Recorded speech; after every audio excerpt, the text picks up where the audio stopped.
بەرنامەی ئەمڕۆ بە سپۆنسەری کۆمپانیای ئەسێ بۆ بازرگانی مۆبایل شیری ئەڵتونسا.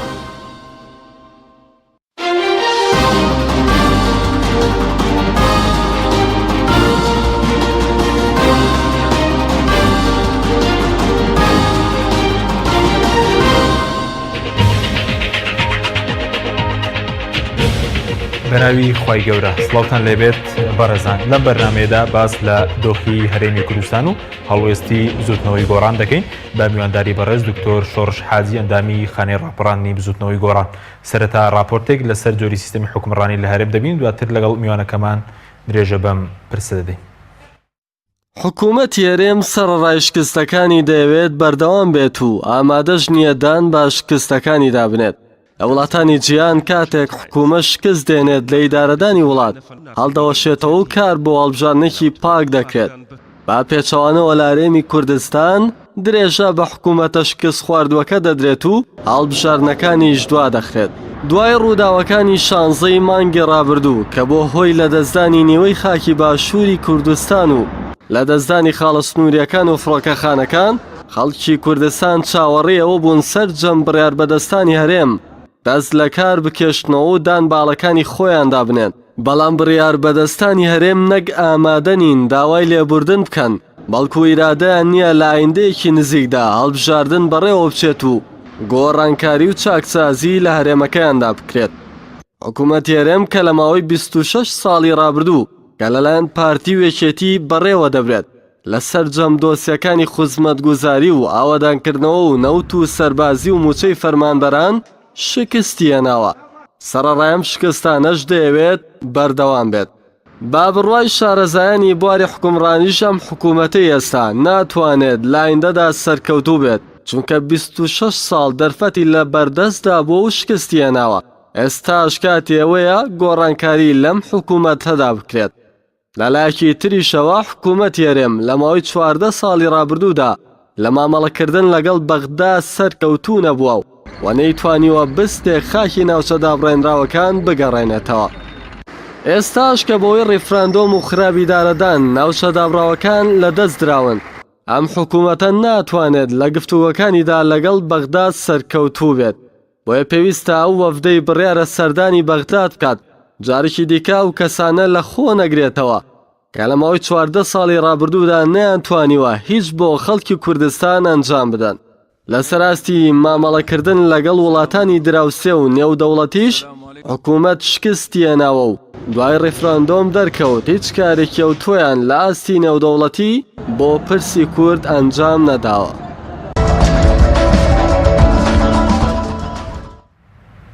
دووبارە سڵاوتان لێبێت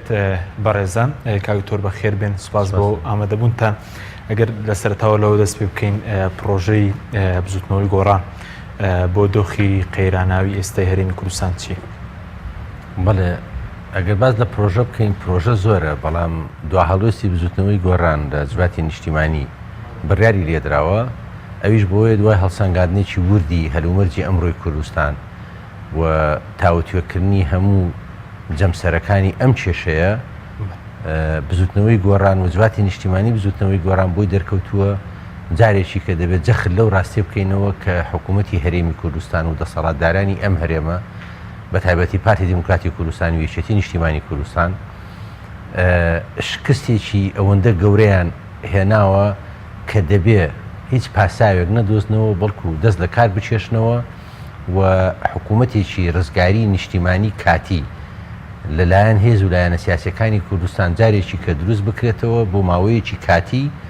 و ئەو حکوومەتە دوو ئەرچی دەبێت. یەکێکیانەوە دەبێت کە گفتوگۆ لەگەڵ بەغدا بکات بۆ پاراستنی ئەوەندە دەستکەوتەی کەماوە و بۆ شەڕکردن لەسەر بەدەستهێنانەوەی مافە دەستوریەکانی خەڵکی کوردستان لەگەڵ عێراق بەپێی ئەم دەستورەی کە کوردیش کاتی خۆی دەنجی پێداوە، لەگەڵ ئامادەکاری بۆ پاکردنەوەی تۆماری دەنگدەران و ئامادەکاری بۆ هەڵبژاردنێکی پاک و بێگەرد لە چەرمانجی ئایندە. ئەمە ڕاو بڕیاری جوواتی نیشتیمانی بزوتنەوەی گۆڕانە و کە باز لە شکستی حکوومەتی هەرێم و دەسەڵاتدارانی ئەم هەرێمە دەکەین. 26 ساڵی ڕابردوو زۆر بەباشی گەواهی شکستی ئەم دوو حیزبە دەسەڵاتدارە و دەسەڵاتدارانی هەرێم دەکات کە لە بواری ئابووری، بواری دارایی، لە بواری کارژێڕی، لە بواری چەسپاندنی پرەنسیپەکانی دیموکراسی، لە بواری بەرگریکردن لە مافی ئازادی ڕادەربرین و ماف و ژیانی ڕۆژنامەنووسان، لە شێوەی پەیوەندی لەگەڵ هێزە ئەقلیمیەکان، لەگەڵ زلهێزەکانی دنیا، لەسەر مەلەفی نەوت، لەسەر هەموو ئەوانە هیچ چمچێک یا هیچ جەمسەرێکی حکومڕانی لەم هەرێمی کوردستان نییە کە پارتی و یەکێتی و لەو دوایەش حکوومەتی هەرێمی کوردستان شکستێکی گەورەی بەسەر گەلەکەماندانە هێنابێ و خۆشیان شکستیان خواردووە و دواشتریش بڵێنکاری ئەم حکوومەت و دەسەڵاتی هەرێمی کوردستان ئەنجامدانی ڕیفراندۆم و لە 25 سەرڕای ئەو هەموو دەنگە ناڕازیە نیشتیمان پەروەرانەی خەڵکی کوردستان لەناوەوە سەرڕای ئەو هەموو ئامۆژگاری و هۆشداریدانە لەلایەن هێزە ئەقلیمیەکان و زلهێزەکانی دنیا و ئەوروپا و ئەوانەی کە تا ئەندازەیەکی سۆر لە چەند ساڵی ڕابردوو لە بەتایبەتی لە هەشتاکان و نەوەتەکانەوە پشتیوانی و هاوکاری کوردیان کردووە، گوێ لە ئامۆژگاری کەس نەگیرە، گوێ لە هۆشداری خەڵکی دڵسۆزی ناوەوەی کوردستان نەگیرە، گوێ لە بەغداد نەگیرە و شتێک ئۆفەرێک درابوو بە هەرێمی کوردستان یاخود بڵێن ئیختیارێک خراپ بۆ بەردەمی هەرێمی کوردستان بەوەی کە ئەمریکا کە گەورەترین زلهێزی دنیاە لەگەڵ دوو ئەندامی تری مەجلیسی ئەمن ئەنجومەنی ئاسایشی نێودەوڵەتی کە بەریتانیا و فەرەنسا بوون ئامادە بوون نێوەنگیری بکەن لە بینی هەرێم و بەغدا و ئامادە بوون کە لە ئەنجومەنی ئاسایشی نێودەوڵەتی بڕیارێک دەربکەن بۆ نێوەنگیری و چارەسەرکردنی ئەو کێشانەی نێوان هەرێم و بەغدا و ئەو کاغزەی دوانامەی تەلەرسن وەزیری دەرەوەی ئەمریکا بۆ کاک مەسعود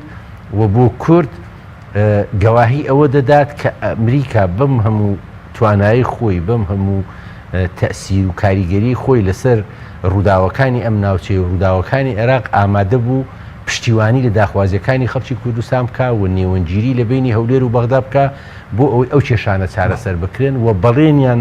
بە شەفەهی ئەمەیان بنووسرا و بۆیان نووسین بە شەفەهیش وتویان ئێمە ئەگەر نێوەنگیریش بکەین دەزانین ئێوە لەسەر حەقن پشتگیری لێ ئێوە دەکەین ئەگەر تا ساڵێک کێشەکانتان لەگەڵ بەغدا چارەسەر نەکرا ئەو کاتە ڕیفراندۆمیش بکەن ئێمە پشتیوانیتان لێ بکەین. یعنی سەرڕای هەموو ئەوانە ڕیفراندۆمیان لەم کاتە نەگونجاوە ئەنجامدا و لە ئەنجامی ڕیفراندۆم کارەساتێکیان بەسەر گەری کوردستاندا هێنا کە بەشێکی زۆری دەستکەوتەکانمان کە بە خوێنی هەزاران خەڵک هاتبوودی 152 خاکی کوردستانیان لەدەستدا. بەڵام ئێستاوی کە بەرز دەڵێ بۆی ڕیفراندۆمە بەڵام بۆ نمونە لە ڕاگەنراوی ئەمڕۆی سەرکردای کۆبوونەوەی انجمەی سەرکردی پارتی دەڵێ دەمانزانی کە ئەمە ڕوودەدات و ئەمە بەوەی ڕیفراندۆمەوە نییە، یعنی ڕوویدا بۆی ڕیفراندۆم و کە کورد ئەم هەموو دەستکەوتانەی لەدەستدا. اینجا ئێمە لە ناو بزوتنەوەی گۆڕان دەستەواژەیەکماندا هێناوە کە پێڵین گەوجاندن. یعنی بەڕاستی ئەم بەیانی پارتی دیموکراتی کوردستان و تەسریحاتی بەشێک لەو برادرانەی سەرکردایەتی پارتی دیموکراتی کوردستان بە هەموو واتایەک دەچێتە ئەم تعریفە ئەم پێناسەی گەوجاندنی خەڵکی کوردستان. ئەگەر ئەوان دەیانزانی کە ئەگەر ڕیفراندۆمیش نەکرێ عێراق و حەشدی شعبی و گوایە سوپای عێراقی خۆیان ئامادە کردبوو بۆ سەر لە نوێداگیرکردنەوەی کەرکووک و ناوچە کوردستانیان دابرێنراوەکان ئەیکەیان دەیانزانی ئەوەیە بۆ هیچ هەنگاوێکیان نەنا بۆ ڕێگریکردن لەوە بۆ بە ئەمریکایەکانیان نەوت بۆ هێزی پێشمەرگیان ساز و ئامادە نەکردبووی بتوانن لە بەرامبەر ئەم پەلامارەی عێراق خۆیان بگرن بۆ وایان لە عێراق نەکردکەن عێراق لە پێشەچی ناچار بکەن بڵێن ئێوە بەتەمای کارێکی وان بۆ ئەوەی نێڵن ئەم کارە بکرێ بۆ زۆر شت هەبوو کە دەیانتوانی بیکەن بەڵام ئەمە ڕاز نییە و من بەرگری لێرە نهاتم بۆ ئێرە بەرگری لە حەیدەر عەبادی و لە دەوڵەتی بەغدا بکەم لە دەوڵەتی عێراق و لە بەغدا بکەم بەڵام هەموو دەلیلەکان هەموو ئەو بەڵگانی کە لە بەردەستە هەموو ئاماژەکان ئەوە دەسەلمێنێ ئەگەر ڕیفراندۆم لەم کاتە لە دژی خواستی ئەمریکا لە دژی خواستی زلهێزەکانی دنیا لە دژی خواستی خەڵکی کوردستان و دۆستەکانی گەلی کورد نەکرابایە ئەم کارەساتە بەسەر گەلی کورد زۆر باشە بەس ئەوەی کە بەرەز وتت پێویستە حکومەتە شکستی ناودەست لە کار بکێشێتەوە بەڵام ئەمڕۆ پارتی تەکیدی لەوە کردوتەوە کە ئەم حکومەتە نابێ دەستکاری بکرێت. ئێوە هەنگاوی دواتتان چی دەبێت بۆ ئەم پرسە؟ ئێمە هەنگاوی عملیمان ناوە وانە بێ هەنگاوی عملیمان نەنابێ و ئێمە لە فشاری خۆمان بەردەوام دەبین و ئێمە هەنگاو عملێکە چیە هەنگاو عملەکەەوە ئێمە لەگەڵ کۆمەڵی ئیسلامی لەگەڵ ئەو لیستەی کاک بەرهەم ساڵح لەگەڵ هەندێک لە هێزولایەنەکان لەگەڵ بەشێ لە سەرکردایەتی و کادرەکان و فەرماندەکانی یەکێتی نیشتیمانی قسەمان کردووە و پەیوەندیمان بە هەندێک لە پێکاتەکانی تری تورکمان و ئاسووری و هێز و لایەنەکانی کە ژماری کورسیشیان کەمە لە پەرلەمانی کوردستان پەیوەندیمان پێوە کردوون و ئێمە دەمانەوێت ئەمە بگەێنینە هەموو هێز و لایەنە سیاسیەکان کە دەبێت ئەم حکوومەتی شکستی هێناوە دەست لە کار بچێشێتەوە بەڵام ئێستاوان دەست لە کار ناکێش دەست لە کار ناچێشنەوە ئێمە بژاردەی ترمان هەیە ئێمە جادەمان هەیە بەڵێ ئێمە جادەمان هەیە ئێمە احتیسامی مەدەنیمان هەیە ئێمە دەتوانین لەگەڵ زلهێزەکانی دنیا کە کاریگەری لەسەر بڕیاری پارتی و یەکێتی هەیە بە تایبەتی پارتی قسە بکەین و قەناعەت بە خەڵکی کوردستان کە ئەگەرچی خەڵکی کوردستان زوربەی زۆری لەوە تێگەیشتووە کە ئەم حکوومەتە لە هەموو بارێکە شکستی هێناوە ناچاریان بکەین کە دەست لە کار بچێشتنەوە ئەگەر ئەم حکوومەتەش دەست دەکات نەچێشێتەوە ئێمە لەگەڵ کۆمەڵی ئیسلامی بەیانی هاوبەشمان هەیە ئێمە و کۆمەڵی ئیسلامی و لیستەکەی کاک بەرهەم ساڵح بەیانی هاوبەشمان هەیە جواتی نیشتیمانی بزوتنەوەی گۆڕان بەلاغی دەرکردووە کە ئێمە دەڵێن ئەم حکوومەتە دەبێت دەست لە کار بچێشێتەوە ئەو ڕۆژەش میکانیزمەکانیمان باس کرد ئەمە حکوومەت دەست لە کار ناچێشێتەوە بەداخەوە تا ئێستا نەمانتوانیوە دوو لە سەرسەی پەرلەمانتارەکانمان ینی پەرلەمانی کوردستان قەناعەت پێ بکەین کە متمانە لەم حکوومەتە بسێنێتەوە بەڵام ژاردەی ترمان هەیە ئەویش فشاری شەقامە لەسەر وەزیرەکان دکتۆر درەنگ نییە درەنگ نییە کەی دەست پێ دەکەن چونکە گەورەوە کۆمەڵ ئێستا گۆڕان و کۆمەڵ چاوەڕێی یەکێتی و پارتین لە گۆڕەپانەکە بزان چی دەکەن بۆچی زوویەوە ئیشی خۆتان ناکەن ئێمە ئیشی خۆمانمان کردووە بەڵام هەموو ئیشێک ئێمە سەر تەلەڤیزیۆن ناڵێن چیمان کردووە بەڵام بڕیاری هەڵبژاردننی ئەو بژاردەی کە ئەگەر ئەوان مل نەدەن بۆ ئەوەی کە دان بە هەڵی خۆیان دابنێن و داوای لێبوردن لە خەڵکی کوردستان بکەن و دەست لە کار بچێشنەوە ئەو بژاردانی ترکە لە بەردەستمانە لە کاتێکی گونجاودا ئەو بژاردانە شەقام بژاردەمان داناوە بژاردەشمان هەیە و تاوتوی دەکەین بەڵام ئێمە وەک ئەوان نیشی ببوورە فەرقی ئێمە و دەسەڵاتدارانی هەرێم بە تایبەتی پارتی و یەکێتی فەرقی ئێمە ئەوان ئەوەیە ئێمە بەتەنگ ئەم ئەزمونەمانەوەین ئێمە بەتەنگ پاراستنی ئاسایشی خەڵکەوەین ئێمە بەتەنگ پاراستنی دەستکەوتەکانی خەڵکی کوردستانەوەین ئێمە تاوتوی هەموو لایەنەکانەکەین بۆی کارێک بکەین ئەم کارە لە بەرژەوەندی خەڵکی کوردستان و دواڕۆژی هەرێمەکەمان زۆر باشە بەس ئەوەی کە ئێستا پێشتر ئەوەی کە زۆر باسی حکوومەتی کاتی حکوومەتی ڕزگاری نیشتیمانی دەکرا هەندێک لە خەڵک وا لایەن پێشبینی دەکرا کە دوای بەیاننامەکەی وزارەتی دەرەوەی ئەمریکا ئێوەکو و سێلایەنە واستان لەم حکوومەتە ڕزگاری نیشتیمانی هێناوە ئایا واستان لێ هێناوە خودت بەرداوامان پرسە نەخێرێمە وازمان لێ نەهێناوە و ئەو بەیانەی وەزارەتی دەرەوەی ئەمریکا باز لەوە ناکە کە حکوومەتی ڕزگاری نیشتیمانی پێک نێنن ناوی دوو کەسایەتی هێناوە یەکێ لە پارتی و لێکێ لە یەکێتی کاگنێچیر و کاقوبات کاڵێ پشتیوانی لەوان بکەن و ئەمە ڕەنگە پامێک بێ بۆ ئەوە نییە ئەوەی کە خەڵک وا تەفسیریەکە ئەوە گوایە هەڕەشەیە یا پەیامە بۆ ئێمە بەخەدەر ئەوەی ئەوە پەیامە بۆ کێشە و ناکۆچەکانی ناو پارتی دیموکراتی کوردستان و ناوی یەکێتی نیشتیمانی کوردستان بۆیە ناوی ئەو دوو زاتیان هێناوە و ئێمە لەگەڵ ئەمریکایەکانیش قسەمان کردووە لەگەڵ ئەمریکایەکانیش قسە دەکەین و چی لە بەرژەوەندی خەڵکی کوردستان بێت ئێمە ئەوە دەکەین باش هەڵوێستی ئەو وڵاتانێکەوە قسەتان لەگەڵکردون لەبارەی حکوومەتی کاتی حکوومەتی ڕزگاری نیشتیمانی هەڵوێستیان چییە یانی هیچ هەڵوێستێکیان دەربڕیەوە لەسەر ئەو دەوڵەتانە کاک حەکیمجان ئەو دەوڵەتانە بێ لە بەرژەوەندی خۆیان دەکەنەوە لە هەموو شتێک زیاتریش بیر لە سەقامگیری و ئاسایش دەکەنەوە یعنی ئەوان دەزانن کە خەڵکی کوردستان نیگەرانە ئەوان دەزانن خەڵکی کوردستان تووڕێیە ئەوان دەزانن ئێمە تاکە هێز و کارتێک کە بتوانین بەکاری بێنین شەقامە ئەوان ترسی ئەویان هەیە ئەم شەقامە بە شێوەیەک بجوڵێنرێ کە ئەمن و ئاسایش لەم هەرێمە تێک بدات یعنی ئەگەر ئەوان باسی ئەو جۆرەشتانش بکەن لەبەر ئەو خاڵەیانە بەڵام ئێمە خۆمان بە بەرپرس دەزانین بەرامبەر ئەم هەرێمە و دەمانەوێت پارتی و یەکێتی بۆ یەک جاریش بێ بەرپرسە دەسەڵاتدارەکانی ئەم هەرێمە بۆ یەک جاریش بێ واز لە گەوجاندنی خەڵک بێنن وەدان بە هەڵی خۆیان دابنێن و بەوە گەورەتر ئەبن و ڕەنگە بکەونە بەر لێبوردنی خەڵکی کوردستانیش ئەگەر بێنە سەر تەلەڤیزیۆن دان بە هەڵی خۆیان دابنێن بڵێن ئێمە هەڵەمان کرد ئەو سیاسەتەی ئاراستەمان کرد سیاستێکی غەڵەت بوو و ئەنجامەکەی کارەساتی دێکەوتەوە بۆ خەڵکی کوردستان لە وڵاتان تیپی دووگۆڵی ڕاهێنەرەکەی ئەگەر تیپەکە دووجار لەسەر یەک بدۆرە ڕاهێنەرەکەی واز لە پۆستەکەی دێنێ ئەمانە ئەم کارەساتە گەورەیان بەسەر خەڵکی کوردستان لێناوە ئێستا هەر لەوەتەی هەر دەدۆڕێن لە 26 ساڵی ڕابردوو دۆڕاون بەڵام دۆڕانی ئەمجارە دۆڕان نەبوو ئەمە کارەسات بووە شکست نەبووە کارەسات بووە کەرکووک و ناوچە کوردستانە دابرێنراوەکان لە ژێردە سەڵاتی کووردا بوون کورد نەوتی ئەفروش کورد مەتاراتی هەبوو کورد دەواازە سنووریەکانی خۆی بوو کورد زیاتر لە 200,000 پێشمەرگە و ئاسایش و پۆلیسی هەیە کورد ینی بەس ئەوەیە کە ئێمە پارەمان نەبوو بڵین ئەوە بکەین و پاسپۆرتمان بۆ خەڵک دەردەکردنا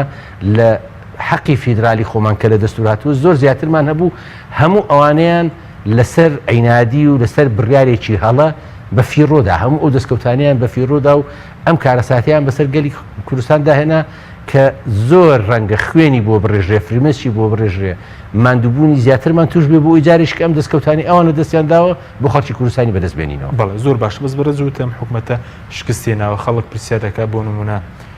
بەشێک لەو لایەنەیە کە داوای حکوومەتی کاتی دەکەن ئێستاش بە تەواتی وازێن لەم حکوومەتە نەهێناوە بۆ نمونە بڵێن وەزیرەکانی ئێوە مەسەلەن پێشتر کە لە حکوومەت نەمان تا ئێستاش مەسەلەن دەستیان لە کار نەکێشاوەتەوە ئەو کارەکەی چییە بۆ بەڵێ ئەو وەزیرانی ئێمە زیاتر لە 2 ساڵیشە وەزیر نەماون لەم کابینەیە هەر پارتی دەری کردوون و لە هیچ کۆبنەوەیکی ئەنجومەنی وەزیران بەشداریان نەکردووە واژۆیان لەسەر هیچ بڕیارێک نەداوە لەسەر هیچ ڕاستپاردەیەکی ئەنجومەنی وەزیران نەداوە و زیاتر لە ساڵێکیشە وەزیرەکانی ئێمە نامەی دەست لە کارکێشانەوەیان نووسیوە بۆ شوێن نووسیوە دەبێت ئەوان بۆ ئەنجومەنی وەزیرانی بنووسن بەڵام داویانە بە بزوتنەوەی گۆڕان بۆی بزوتنەوەی گۆڕان ڕزامەندی لەسەر دەرببرێ و بیدا بە ئەنجومەنی وەزیرانی هەرێم بەڵام ئێمە لەبەر شەڕی داعش پێمان وا بوو کە شەڕی داعش هەڕەشەیەکی زۆر گەورەیە لەسەر گەلەکەمان بۆیە ئێمە بڕیاری یەکجاری دەست لە کاتکێشانەوەی وەزیرەکانمان و سەرۆکی پەرلەمانیش چونکە بیرمان نەچێت سەرۆکی پەرلەمانی کوردستانیش هەر بە ڕێککەوتنێک و بە سازانێک لەگەڵ پارتی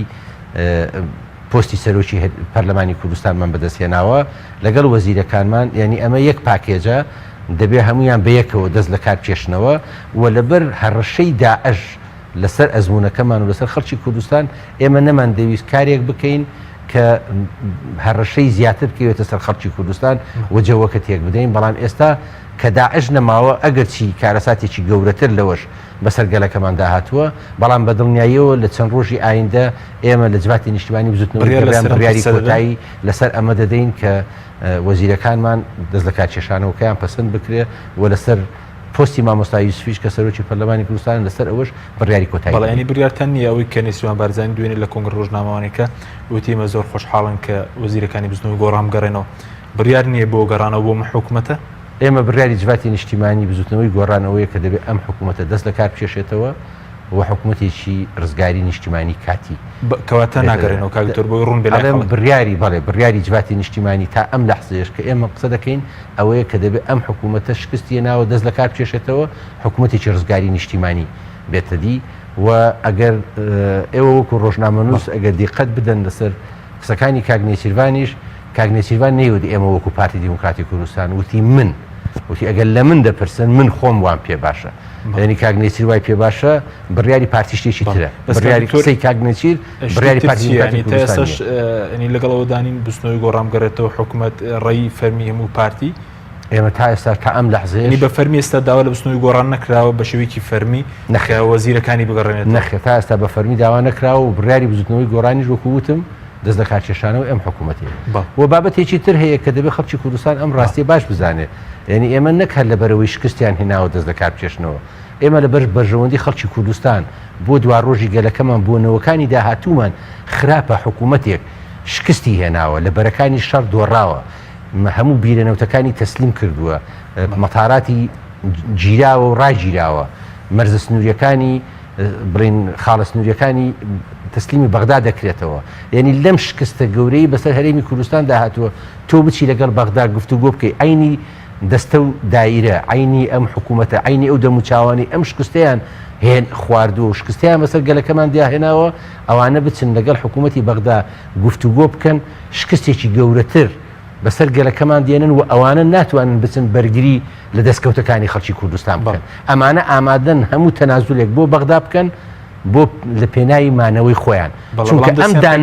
ئەم داننانە بە هەڵەکەی خۆیان تەنیا و تەنیا بۆ ئەوەی ئەوان لە پۆستەکانی خۆیان بەڵێ لە چی تەنازولیان کردووە ژێر بەژێر پەیوەندی هەیە بەڕێز دەڵە بەرامبەر بەغداد دایانوێ هەموو تەنازولێک بکەن بۆی لە حکومڕانی بمێننەوە قوربان من ئەڵێم هێزێک کە شکابێ هێزێک کە دۆڕابێ اینجا بپارڕێتەوە لەبەر هێزە براوەکە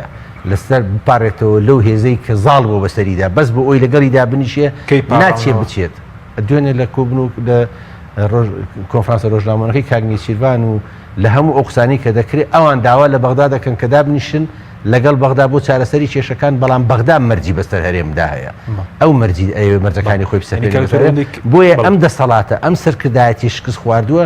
ناتوانێت بچێ باسی مافەکانی خەڵکی کوردستان بکات ناتوانێت بچێ بەرگری لە مافە دەستوریەکانی خەڵکی کوردستان بکات ئەم شکستی هێناوە یعنی وەکو خێمەی سەفوان خێمەکەی سەفوانی ساڵی 91 کە سەدام و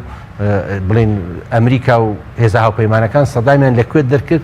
وەزیری دیفاع و زابطە گەورەکانی عێراقیان بردەبن خێمەی سەفوان و ئەو شتانەی ئەمریکایەکە ئەمریکا و هاوپەیمانان بەسەر عێراقیانە فەرز کرد ئەوان ئیمزایان کرد ئەگەر وەفدێکی لەو بابەتە بچێتە بەغدا ئەوە ئەکات ینی پێ دوای ئەوەی کە ئێستا بچنە بەغداد تەنها ئەویان پێ دەکرێت کە عێراق داوای شتێ بکە ئیمزای بکەنەوە بەڵێ من پێم وایە ئەمانە ئەگەر بڕۆن بۆ بەغدا شکستی گەورەتر بەسەر گەلەکەماندا دێنن و ئەمانە ڕازی دەبن بە هەموو مەرجێکی کاکتۆر تۆ پەیوەندی ژێر بەژێر هەیە بۆرم لەگەڵ وڵاتانی دراوسێ پارتی یەکێتی یاخود پەیوەندی ژێر بەژێر کە داوا لە عەبادی بکرێوەندی کە زانێت داوای کردبێت و داوایان کردبێت بۆ گفتوگۆ ڕەتی کرابێتەوە من ئاگاداری ئەوە نیم ئێمە دەستگای هەواڵگری و شتیوامان نیە و بزوتنەوەی گۆران بەڵام لەو سەرچاوی زانیاریانی خۆمان کە وەریەگرین بەڵێ پەیوەندی ژێر بەژێریان هەیە و خەڵکیان نردوو بۆ ئێران خەڵکیان نردوو بۆ تورکیا خەڵکیان نردوو بۆ بەغدا و دوێنێ لە کۆنفرانسە ڕۆژنامەوانیەکە تەنانەت کاگنێتر وتی ئێمە ئامادەین بچین لەگەڵ حیزبەکانی بەغدا ئەگەر حکوومەتی لەگەڵماندانە نیشە بچینە لای حیزبە عێراقیەکان بۆی وچە نەزەری خۆمان دەرببرین و لای دەسەڵات لە پێناوی مانەوەی خۆیان هەموو شتێک دەکەن یعنی ئەو هێزولایانی کە ئەوان جاران مثلەن ئێمەمانان ئێمە کۆمەڵی ئیسلامی یان جارجار یەکێتیشیان بەوە تاوانبارە کرد کە گوایە لەگەڵ وەفدی ئێران دانیشتون گوایە لەگەڵ عەبادی دانیشتون گوایە لەگەڵ مالیکی دانیشتون ئەویش دانیشتن نییە مالیکی یا عەبادی هاتوو بۆ سلێمانی هاتوو بۆ بارگای سەرەکی بزوتنەوەی گۆڕان ئەوان ئێمەیان وا تەخوینە کرد وەکەوەی کە ئێمە خائین بین لەبەرەوەی مالیکی هاتووە یا عەبادی هاتووە سەردانی بارگاکەی ئێمە کردو نیش سەعات دانیشتووە و ئێمە ڕێی خۆمان وتووە لەسەر داخوازەکانی خەڵکی کوردستان بەڵام ئەوان ژێر بەژێر ئەپارڕێنەوە واسە دەکەن بۆ ئەوی بچنەوە لای ئەو کەسانی کە ئەوان خەڵکیان پێ تەخوینە کرد چونکە ئەوان زۆر باش کاکتۆر ئێستا ڕخنەیەک لە بۆ نمونە لە بزنەوەی گۆڕان و لایەنەکان یان لایەنی تریش دەگرێت کە تەنیا بەیاننامە دەردەکەن لەم بارودۆخە بۆ دۆخی ئێستا کەی دەست بە کاری عملێکی خود باز دەکرێت ئایا ئێستا جیاوازی هەیە لە بزنەوەی گۆڕان لە سەردەمی کاگنە و شیروان و دوای کاگنە و شیروان بۆ بڕیاردان باز دەوەکی کە خانی ڕاپەڕانی بزنەوەی گۆڕان ناتوانێت بڕیاردا بڕیارەکانی قورس بڕیاردەدا یاخود ناتوانێت بڕیار بدات ئەمە مۆزوعێکی یعنی پرسیارەکەت چەند لایەنێک گرێتەوە یەکیشانەوەیە لە سەردەمی کاگنەشوان و ئێستا هەموو خەڵکی کوردستان و خەڵسەڕاوانی بزوتنەوەی گۆڕان و دەنگدرانی بزوتنەوەی گۆڕانی شایدی بۆ دەن لە دوای کاگنەشوانەوە ئێمە هیچ بڕیارێکی سیاسی هەڵە هیچ بڕیارێک یا هەنگاوێکی جیاواز لەو سەردەمێکی کاگنەشوان لە ژیان داماوە هیچ هەنگاوێکمان نەناوە هیچ بڕیارێکی سیاسی هەڵەمان نەناوە و هیچ مساومەیەکمان نەکرد و ناشیکەین لەسەر پرەنسیپە ئەساسی بڵین مەبادی ئەساسیەکان و پەیامە سەرەکیەکانی بزوتنەوەی گۆڕان نەکردومانە و نەدەشیکەین ئەوەی تر کە خەڵک باز لەوە دەکات کە ئێمە حیزبی بەرنامەیوانیوە ڕەخنە بگرن ڕەخنەگرەکان چەند پۆلێکن چەند جەماعەتێکن یەکێکیان ئەو خەڵکە دڵسۆزە نیگەرانە تووڕانن لە دەسەڵات کە چاوەڕیشتی زۆر گەورەتر لە ئێمە دەکەن و چاوەڕی زوو هەڵوێست و کاری کردداری دەکەن بۆ ئەوەی کە ئەم دەسەڵاتە لە دەسەڵات دانەمێنێ پارتی و یەکێتی لە دەسەڵات دانەمێنن ئەمانە کۆمەڵی خەڵکی متەحەمیس و نیگەران و تووڕەن چاوەڕێی هەنگاوی عملیەکەن کە ڕەخنە دەگرن چونکە چاوەڕیشتی زیاترمان لەکەن جەماعەتێکی تر لەوانەی کە ئەو جۆرە ڕەخنانە دەگرن خەڵکێکن کە پێیان وایە ئێمە دەبێ زۆر زووتر بڕیار بدەین یا هەنگاوی عملی زیاتر بنین یاخود دەیانێت ئەو هەنگاوە عملیانەی کە ئێمە دەینین بین لەسەر تەلەڤیزیۆن باسی بکەین کە ئەمە لە سیاسەتە ناکرێت ئەوە بکەین ئێمە هەنگاوی عملیشمان ناوە بەڵام شەرنی هەموو جارە لە تەلەڤیزیۆن باسی بکەین بڵێ وامان کردو لەگەڵ فڵان دانیشتین و هەنگاومان بۆ ئەوێ ناو پەیوەندیمان بێوە کرد ئەوانەمان نەکردووە و بەشێکیشی ڕەنگە لەگەڵ ڕێزم بۆ ئەو خەڵکە دڵسۆز و شتانی کە ئەو ڕخنانە دەگرن ڕەنگە هەر دەسەڵاتیش بێوێ بە شێوەیەک لە شێوەکان تانە لە بزوتنەوەی گۆڕامدا بەوەی کە گوایە هەر بەیاننامە دەردەکەن بەڵام بەیاننامە هەڵوێز دەربڕینە یعنی ئێمە کە بەیاننامە دەرەکەین ئێمە هێزێکی مەدەنین ئێمە هێزی چەکدارمان نییە لە جاتی بەیاننامەکە بچینە سەر پارتی و یەکێتی یەکێ لەو شتانێک ئێمە شانازی پێوە دەکەین ئەم هەموو ناکۆچیە سیاسی و ململانە سیاسی لە هەرێمی کوردستان لە دوای دروستبوونی بزوتنەوەی گۆڕانەوە هاتۆتە کایەوە نەمان هێشتووە شەڕی ناوخۆی لێ دروست بێ خوێن ڕشتنی لێ دروست بێ جگە لەو پەلامارانەی کە لە بارەگاکانی پارتیەوە پەلاماری هەندێک خەڵک درا و هەندێک خەڵکیان شەید کرد بەدەر لەوە نەمان هێشتووە شەڕ دروست بێت ئەو شەڕی ناوخۆیی کە هەزاران کەس خوێنی ڕژا لە پێناوی ململانەکانی ئەو سەردەمە زۆر کەمتر بوون لە ململانەی کە لەم چەند ساڵە ڕوویدا ئێمە شانازیەکە بۆ بزوتنەوەی گۆڕان کە ئاراستەیەکی نوێمان لە ململانەی سیاسی لە کوردستان داهێناوە ئەوش بۆیە ململانەی سیاسیمانە بێ بەڵام شەڕمان نابێت ئەوانەی کە گلەیمان لێ دەکەن وا چاوەڕێ دەکەن ئێمە پەلامار بدەین وا چاوەڕێکن بە زووی ئەم دەسەڵاتدارانە لەسەر کورسی دەسەڵات بێنینە خوارەوە بەڵام ئێمە هێزێکی مەدەنین ئێمە بڕوامان تا ئێستاش بە خەباتی پەرلەمانی ماوە بڕوامان بە جەماوەر هەیە بە خەباتی مەدەنی هەیە و ئێمە ئەم ڕێگارانە گرینە بەر کە بەبێ خوێن ڕشتن بتوانین ئەم دەسەڵاتدارانە ناچار بکەین کە شکستیان هێناوە واز لە کورسیەکانیان بێن و ئەم هەرێمە تەسلیمی کەسانێکی دڵسۆز بکەن کە لە بەرژەوەندی خەڵکی کوردستان ناوبڕێکمانە دوای ناوبڕەکە قسە لە سەرەوە دەکەین ئایا بزوتنەوەی گۆڕان بەشداری دەکات لە وەفدە ئەگەر بچێتە بەغداد بەڵێ بینێرانی بەڕێز ناوبڕێک و دەگەڕێنەوە وڵاتە لەگەڵامێنە بەرنامەی ئەمڕۆ با سپۆنسەری کۆمپانیای ئەسێ بۆ بازرگانی مۆبایل شیری ئەڵتونسا.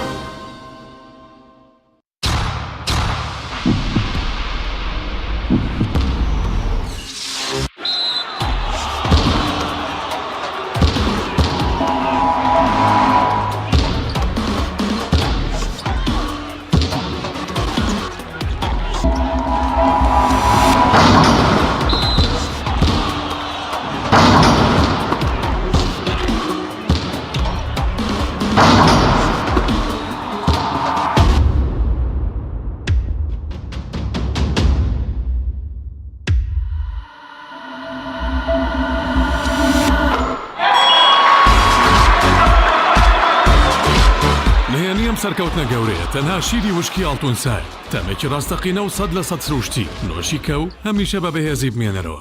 نوێترین ئۆفەر لە کۆمپانیای ئەسێەوە ئێستا مۆبایلی زیرەکی ئەسێ Q5S 4G LTE کە بە فینگرپرینت کار دەکات بە قستی مانگانەی تەنها 59,000 پێشەکی و مانگی تەنها 14,000 دینار. نوێترین مۆبایلی زیرەک و پێشکەوت و بە نزمترین نرخ بۆ تۆی خۆشەویست. ئەسێ Q5S 4G LTE. سنتەری گوڵهنگ بۆ جادەرمانی سروشتی بۆ لە شولارێکی ڕێک و تەندروست هەڵدەستێت بە دابینکردنی کۆمەڵێت چای جادەرمان لەوانە چاینانە بە سوودە بۆ ڕیخۆڵە و گەدە و نەهێشتنی غازات مێشک و سوور خوێن چالاک دەکات لە دڵتەی هەڵسون دەتپارێزێت بە تایبەت بۆ ئافرەتانی دووجان چای زەنجەفیل و لیمۆ هەنجوین بەرگری لەش بەهێز دەکات و بە سوودە بۆ هەڵامەت شەشی لەشکەم دەکات و لاشت پاک دەکاتەوە لە مادەی ژەهراوی بە سوودە بە ئەوکردنی قوڕگ و فرێدانی بەڵغەم چای سەوزی جینگۆ کۆلسترۆل دادەبەزێنێ بە سوودە بۆ دابەزانی پەستانی خوێن و ڕێگرە لە زەهایمان چای جیسینگ بە چای دژە پیری ناسراوە توانای سێکسیت بەهێز دەکات و چالاک بەشی جگەر و دڵ و مێشک و گورچی لەیە چای گوڵە حاجیلە دژی هەوکردن و گرژبوونی ماسوولکەیە تادا دەبەزێنێت و ئازار کەم دەکاتەوە هەروەها بە سوودە بۆ ئازاری سووڕی مانگانە.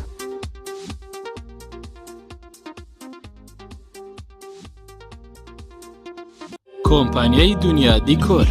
کۆمپانیای دنیا دیکۆر ئامادەیە بۆ دانانی دیکۆراتی ماڵ و شوێنە گشتی و حکومیەکان. کۆمپانیای دنیا دیکۆر هەڵدەستێت بە دروستکردن و دانانی کەوانتەر و ژووری نووسن و ئۆفیسی گەشت و گوزار و جبسم بۆردی مەغریبی و کاغەزی دیواری ئیتاڵی و تەختەی ئەرزی تورکی و ئەڵمانی و جیاکردنەوەی هۆڵ بە HDF و MDF و داری سروشتی. کۆمپانیای دنیا دیکۆر دنیایەک بۆ دیکۆراتەکانتان. ناونیشان سلێمانی فەرعی یەکەم شەقامی بازنەی مەلیک مەحموود بەرامبەر پارکی مەلیک مەحموود. فەرعی دووەم شەقامی بازنەی مەلیک مەحموود بەرامبەر سۆپەرمارکێتی ئاڵتون. فەرعی سێیەم ناوچەی پیشەسازی یەک بەرامبەر تاقیگەی بیناسازی. کۆمپانیای دنیا دیکۆر. تۆپ ئارت تاکە بریکاری تۆڕی میدیایی کۆمەڵ بۆ دروستکردن و بڵاوکردنەوەی ڕیکلام. تۆپ ئارت.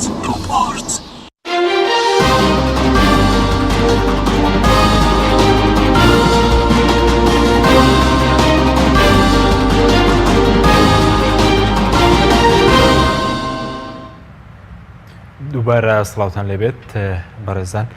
کاک دکتۆر لەسەر مەسەلەی مامەڵەکردن لەگەڵ بەغداد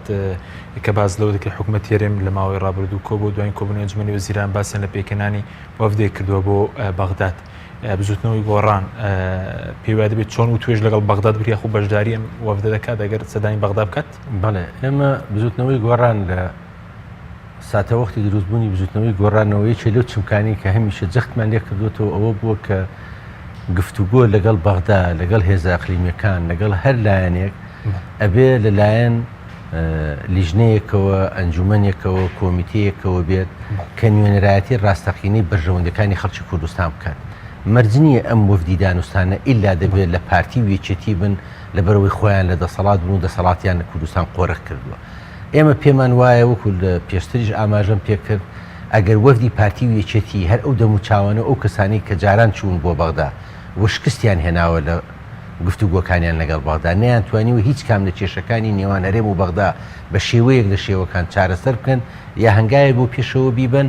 لەم زروفەی کە دوایش کستەکەشیان بچنەوە بۆ بەغدا پێم وابێ ئەو دەستکەوتانی هەمانە ئەوەشمان لەدەست دەچێت. بۆیە ئێمە کە داوای حکوومەتی ڕزگاری نیشتیمانی دەکەین خۆ کە باسی حکوومەتی ڕزگاری نیشتیمانی دەکەین ئێمە وەکو پارتی وێچێتی بیر ناکەینەوە ئێمە بیر لە تەهمیشی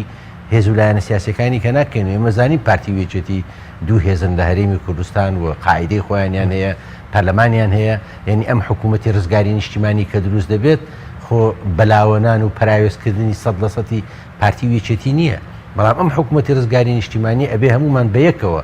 بەرنمەیەک بۆ گفتوگۆکەش دابنین ئەبێ شاندەکە شاندێکی هاوبەش بێ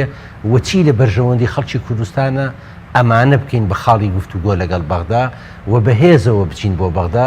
نەک ئەو وەفدەی کە جاران چۆ بۆ بەغدا نوێنەرێکی پارتی و نوێنەرێکی یەکێتی جاگەر هەندێک لە هاو ئاوازەکانیشیان بڕۆن دەوێت بەسدا بنیشن بە عاقلی و هیچ قسە نەکەن ئێمە بە هیچ شێوەیەک بەشداری لە وەفدی لەو شێوەیە ناکەین و ئێمە دەمانێت ئەم وەفدی دەچێتە بەغدا وەفدی ڕاستەقینەی خەڵکی کوردستان بێ و بچێت دیفاع لە مافە دەستوریەکانی تاوەکو حکوومەتی ڕزگاری پێگنێت ئێوە بەشداری وەفد ناکەن وایە نەخێنم دەشدا تا ئەم لەحزەیەش بڕیاری ئێمە ئەوەیە کە بە هیچ شێوەیەک بەشداری بەڵام بوون من ڕەنگە بڵێن تاکو ئێستاکەم حکوومەتە پێک ناتوە خەڵکی کوردستان ڕەنگە کە لە بارودۆخێکی خراپە چاوەڕێ دەکات زوو گفتوگۆ دەست پێ بکرێت بۆی کە لانی کەم موچەی خەڵک چارەسەر بکرێت ئەوان نەچنە بەغداش موچەی خەڵکدا چارەسەر دەکرێت ئەوان بچن بۆ بەغدا بۆ تەنازول دەچن بۆ بەغدا بۆ ئەوەی خۆیان لەسەر کورسی حکوم بێننەوە یعنی بۆ ئەوەی کە موچەی خەڵکدا ئێستا بۆ موچەی خەڵک ناچن بۆ بەغدا بە بۆ چوونی ئێوە من پێم وانێ بۆ موچەی خەڵک ئەوان دەچن بۆ ئەوەی بزانن هەندێک لەو دەستکەوتە شخصی و حیزبیانی کە هەیەە چۆن ئەو دەستکەوتە شخصی و حیزبیانی خۆیان پارێزن بۆ خاکی یعنی ڕابردوو سەرماندوێتی کەمان نەچوون بۆ بەغدا بۆ چارەسەرکردنی کێشەکانی کورد هەندێک جار لە هەندێک لە سیاسەتمەدار و شیکەرەوەکان باسی ئەویان دەکرد لەو سەردەمانەی کە ئەوان تووشی شێوەیەک لە غرور و عینادی بوون هەموو هەفتەی جارێکە چوون بۆ تورکیا بەڵام ئەگەر بە ساڵی جارێک بچوبان بۆ بەغدا بەیانی زوو دەچوون بۆ بەغدا ئەسر دەگەڕانەوە دیارە بۆ چارەسەری کێشەکانی نێوان هەولێر و بەغدا نەچوون ئەگەر بچوونایە وەک چۆن هەموو هەفتەیەکە چوون بۆ ئەنقەرە یانتوانی زیاتر بچن بۆ بەغدا پێداگری زیاتر بکەن ئەستا داخوازیەکانی خەڵکی کوردستان لە کاتێکا کە ئەو کاتە و ئێستاش هەرێمی کوردستان بەشێکە لە عێراقی فیدرال و ئێمە پەرلەمانتارمان هەیە لە بەغدا وەزیری کورد هەیە لە بەغدا تا ئەم لەحزەیەش سەر و کۆماری عێراق کووردە و بە تەوافق ئەم پۆستە ڕئاسیانی بەغدا لە نێوان پێکاتەکانی عێراق دانراوە. بەڵێ زۆر باشە بەس کاک دکتۆر باس لەوەکە کە عێراق داوای لە بڵێن گۆڕان و کۆمەڵ کردووە کە و توێش بکەن شتێکی وا بە فەرمیەکەوە ڕەتان کرد تا ئێستا و توێشتان نەکردەبێت آخر ئێمە لە حکوومەت نین ینی بەغداش دەچێت لەگەڵ حکوومەت مامەڵە دەکات بەڵام ئێمە هیچ پامێک ناتوە لە عێراقیەکانەوە ئێمە ناتوانم لە جاتی برادر برایانی کۆمە قسە بکەم بەڵام ئێمە بۆ بزوتنەوەی گۆڕان لەگەڵ هەموو هێز و لایەنە سیاسەکانی عێراق بەرداو لە قسەکردن و توێش بەردەوامین هەڵوێستی خۆمان زۆر ڕاشکاوانە لە پێش ڕیفراندۆم و دوای ڕیفراندۆم و پێش گرتنی کەرکک و دوای گرتنی کەرکوشیش هەڵوێستی خۆمان بە ئەم هێزولایەنە سیاسەکانی عراق بووتووە و باسمان لە داخوازیەکان و مافە دەستوریەکانی خەڵکی کوردستانیش کردووە و پێداگریشی لەسەر دەکەین. بەڵام داوەشتانی نەکراوە گفتوگۆ بکرێت بە فەرمیستەدانی بەغدا ئێمە قسەمان لەگەڵ کردوون و ئەوان قسەیان لەگەڵ کردوون یەکتریشمان بینیوە بەڵام تا ئێستا وەزعەکە نەگەیشتۆتە ئاستێک وان نەخەمڵیوە کە وەفدێک دروست بکەین و لەم چەند ڕۆژەیە لە چەند سەعاتی داهاتوو بچین بۆ بەغدا. بەڵێ باز وەفدەکەمە وەستێ تەنا گۆڕانیان چەند لایەنێک پێک بێت سەردانی بەغداد بکەن بۆ نمونە بۆ توێش. ئێمە پێمان وانە حزبێک بەتەنیا بچێت باشە، یعنی ئێمە گە بچین بۆ بەغداش بەتەنیا ناچین، لەگەڵ هێز و لایەنی سیاسی دەچین و ئێمە لە کەسایەتی نیشتیمان پەروەر لە خەڵکی دڵسۆزی ئەم میلەتە لە کەسایەتی کۆمەڵایەتی کەسایەتی ئەکادیمی کەسایەتی دادوەری ئەوان لەگەڵ خۆمان دەبین کە بچین بۆ بەغدا. چونکە ئێمە دەمانەوێت ئەوەی کە دەچێت بۆ بەغدا فعلەن نوێنەرایەتی خەڵکی کوردستان بکات بەڕاستی. بابەتێکی تر کە دەمێت لەگەڵ بەڕێستان باسکەمە ژ مەسلەی گەڕانەوەی سەرۆکی پەرلەمان دکتۆر یوسف ئایج بڕیارەکەیە کە بگەڕێتەوە یان خەڵک زۆر پرسیار دەکات بۆچی سەرۆکی پەرلەمان ناگەڕێتەوە بۆ پەرلەمان. سەرۆکی پەرلەمان کە ناگەڕێتەوە بۆ پەرلەمان دوو دیوی هەیە، دیوێکیان ڕاستیە کە ڕەنگە تا ئێستا خەڵک نەیوتبێ، ئەویژەوەیە پارتی دیموکراتی کوردستان و یەکێتی کە وتیان پەرلەمان کارا دەکەینەوە بە تاریخەکەی خۆیان کاریان دەکردەوە و ئەو کاتت کە دەیان گوت با مامۆستایی سویش بێتەوە بۆ پەرلەمان تەمەنی پەرلەمان 2 مانگی مابوو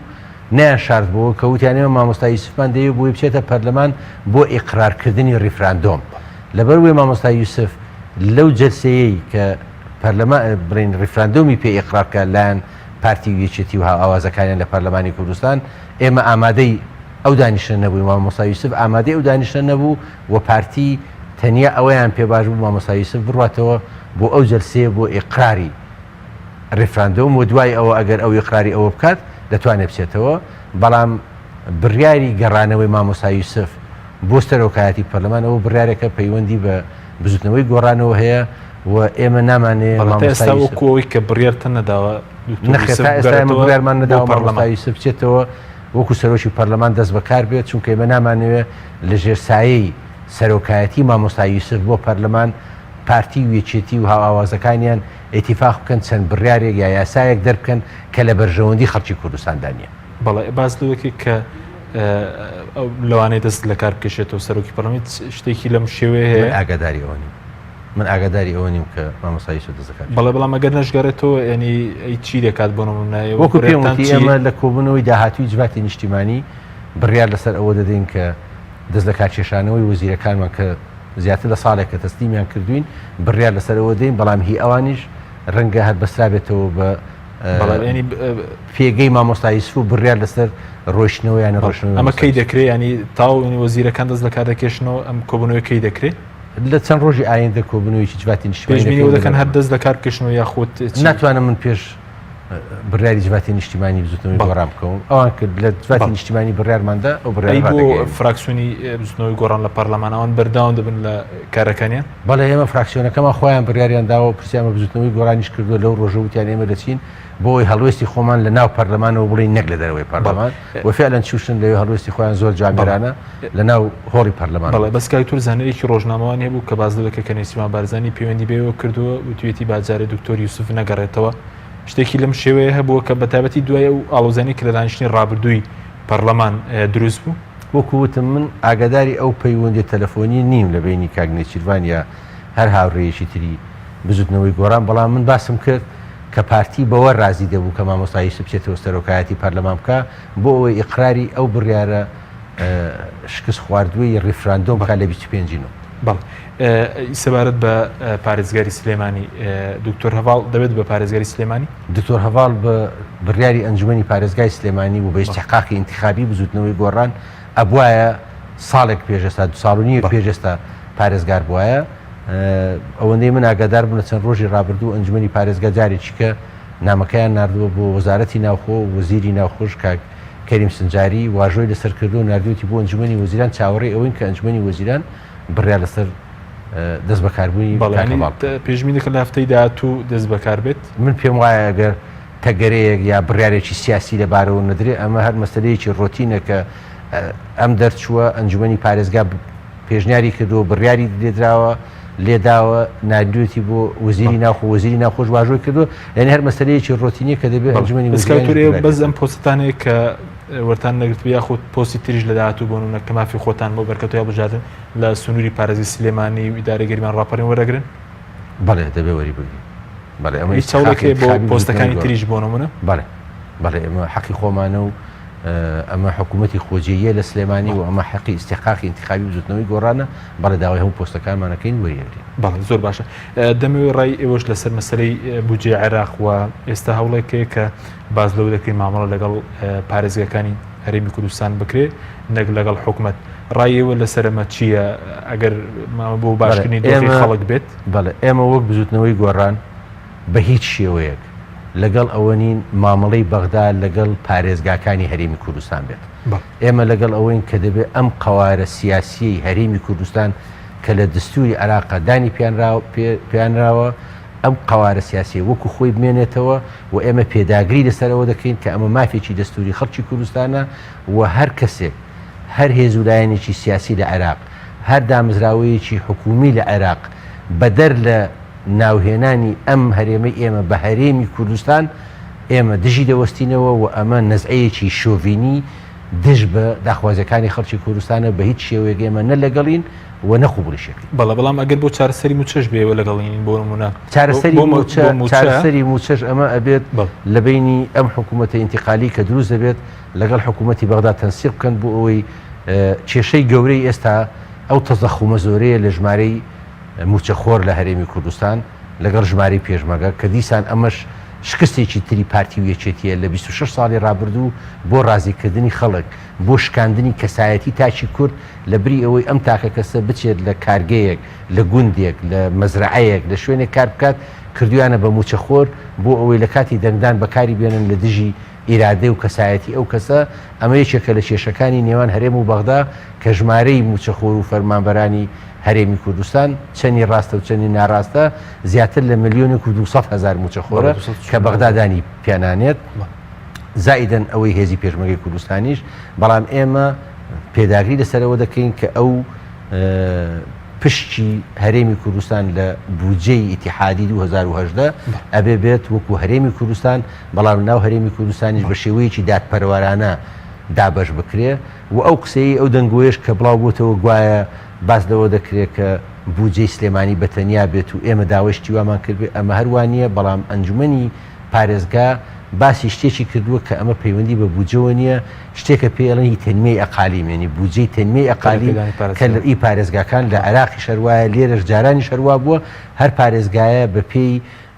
دەستکەوت و داهاتی ئەو پارێزگایە بزانین ئەم پارێزگایە نەوتی دێدێتە بەرهەم دێت غازی لێ بەرهەم دێنێ مەسفایتیایە ئەوانە لەسەر ئەساسی ئەمە بڕەپارێکدانرێ بۆ تەنمەی ئەقالیم و محافظات ئەلەوەیانە کە باس لەوە دەکرێت هی سلێمانی بۆ خۆی دێ هی دووهۆک بۆ خۆی چێ هی هەولێش بۆ خۆی چێ بەڵام وەکو بودجە ئێمە لەگەڵەوەی بودجەکە بۆ هەرێمی زۆر باش بەس ئێوە گەشتبینن بەوەی کە بتوانرێت کێشەی موچە بەڕێزووتر سەبارەت بە ژمارەی موچەخۆران ناکۆکیە لە عێراق باز لەوە دەکرێت 682,000 لێرە باس 1,249,000 موچەخۆر دەکرێت بگەنە ڕێکەوتن بە خەڵکی کوردستان لەم ناڕەحەتی هەیە دەرباز پێم وایە ئەگەر ئیرادەیەکی ڕاستەقینە هەبێ و ئەگەر نوێنەرانی هەرێمی کوردستان کە دەچن بۆ بەغدا بۆ بەرگریکردن لە کورسیەکەی خۆیان و لە دەسەڵاتەکەی خۆیان نەکەن بەرگری لە مافی هاوڵاتیانی کوردستان بکەن لە بەغداش ئیرادەیەک هەبێ بۆ ئەوەی کە مافە دەستوریەکانی خەڵکی کوردستان پێشێل نەکەن من پێم وایە دەگەنە ئەنجام بەڵام ئەو ئەنجامە ڕەنگە 100% بە دڵی هەموو خەڵکی کوردستان نەبێ هەر لە کوردیشە مەسەلەی مفاوەزات کردویانە بە دانوستانن ینی لە هیچ دانوستانێکا لە دنیا نییە لە بینی دوو هێزا هەموو ئەوانی کە تۆ تێ بەرامبەرەکە قبوڵ دو پرسیارم سەبارەت بە مەسەلەی بوونی کۆمەڵ و گۆڕان بەیەکەوە زۆر خەڵک پرسیارەکە چی ئەوەی کۆکردنەوە و تاکوێ بەردەوام دەبن بەیەکەوە بۆ کاری هاوبەش دیدگای ئێمە بۆ شێوازی حکومڕانی لە هەرێمی کوردستان دیدگای ئێمە بۆ دژایەتیکردنی گەندەڵی بۆ بەرگریکردن لە مافی خەڵک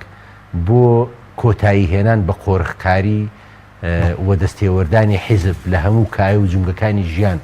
لە هەرێمی کوردستان ئەو خاڵە جەوهریانن کە ئێمە و کۆمەڵی ئیسلامی کۆ کردوتەوە لە ڕابردوو پرۆژە و دیدگای هاوبەشمان هەبووە ئێستا شەمانە و تا هەردوولامان لەسەر ئەم پرەنسیپانی خۆمان بینەوە لە ئایندەش دیدگاکانمان لەم جومگانەی حکومڕانی لە هەرێمی کوردستان لەو چمکانە پێم وابێ وەکو خۆی ئەمێنێتەوە و ئەبینە خاوەن پرۆژەی وەک یەک پرۆژەی هاوبەش دیدگای هاوبەش و هەنگاوی عملی هاوبەشیش لە ئایندە لە بەرژەوەندی خەڵکی کوردستان. بەڵێ زۆر سپاس بۆ بەڕێز دکتۆر شۆرش حاجی ئەندامی خانەی ڕاپەڕانی بستنەوەی گۆڕان کە لەم بەرنامەی لەگەڵ ماوەی سپاس بۆ بینەرانی بەڕێز سپاس بۆ هاوکارانم تا بەرنامێکی تر خواتان لەگەڵ.